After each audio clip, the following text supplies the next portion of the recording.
My name is Lydia, and I was 29 when I was first diagnosed with cancer. I'm Kate, and I was 28 when I was diagnosed. My name is Carl, and I was 61 years old. I'm Donna, and I was 37 years old. My name is Carrie, and I was 39 years old. When the doctor told me that I had cancer, I was devastated when I heard that. It was really hard.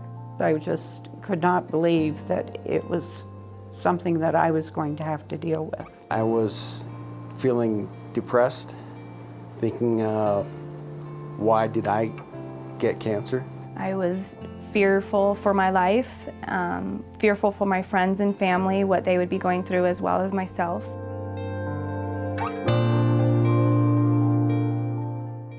Marcia was an extraordinary woman. I was always reminded of her desire to have kindness for other people. She had a heart that was so beautiful and a vision that inspired me many times. Marcia believed that she had a reason to help make the community a better place. Marcia was diagnosed with stage 3 breast cancer in 2001, and she was under treatment until 2010, when she passed away.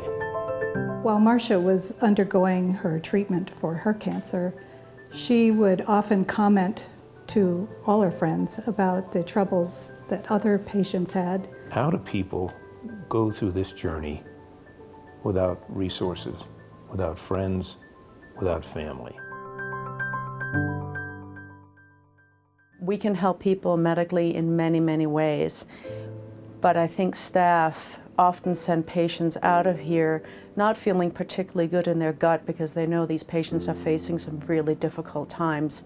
When I first was diagnosed with the melanoma, I was homeless. They sent me to People's Clinic in Boulder, who diagnosed it as stage 4 and basically gave me a week.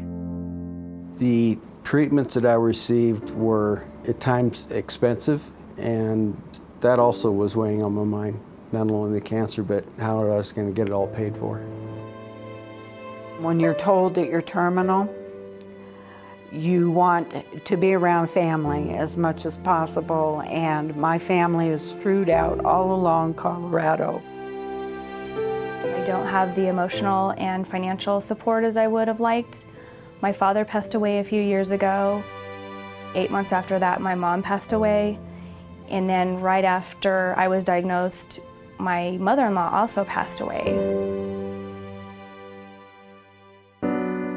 I was never aware that chemotherapy can cause infertility. We weren't ready to gamble to see if we could have children in the future, so we chose immediately to move forward with in vitro fertilization. When we found out that Kate may be infertile, it was shocking. I married Kate with dreams of having a family with her.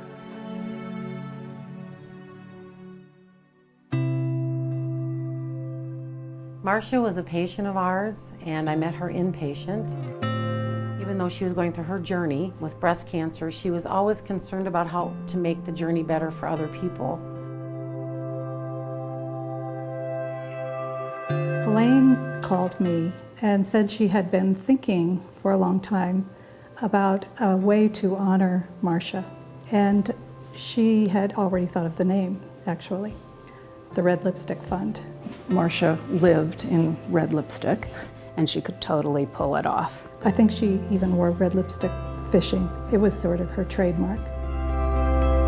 The focus of the fund would be to offset costs. It's designed to not have a lot of red tape. No applications, no interviews, just you hear there's a problem and you help. When a patient would come to us or the social worker and say, look, this has really devastated me. I need a new heater, I can't pay my co-pays, I need transportation. That is when the fund is offered. So they come in and talk with me, and if they're in need, then I can contact Red Lipstick Fund on their behalf, and they'll usually have a check in their hands in a week or two. When I received the check, I ended up purchasing a pair of glasses that I needed to be able to drive. It meant the world to me. It's one of the last bits of independence that I have left. I'm married to my best friend and husband, Todd. The gift that I got from the Red Lipstick Fund not only helped me pay for some of my monthly expenses that I had gotten behind on, it's a gift that we don't expect, and we're able to use it on potentially a good thing, a positive thing. When I received the gift from the Red Lipstick Fund, it helped my recovery a lot. It was one less thing to worry about, one less thing from a family to worry about. And it came just at the right time. What they wanted me to do is to get out of the shelter and be able to sleep during the day if I need to after chemo. I got a wonderful amount of money that would get me into a home. It was a godsend. I really thought I'd be in the shelter for the whole chemo process. We provide things like medications, shelter, access to food and heat. The Red Lipstick Fund actually helps save lives in our community. This just simple act, this simple gift, helps inspire hope for them and helps them open up to receiving other kinds of support. I didn't think a cancer diagnosis would be catastrophic to our financial health, and it was. With the Red Lipstick Fund gift, we immediately put that towards in vitro fertilization payments. What it did for us was it kind of made us realize there was going to be help, and there was. It felt like I wasn't just alone, like there were options out there and there were people. I was so relieved and very, very thankful.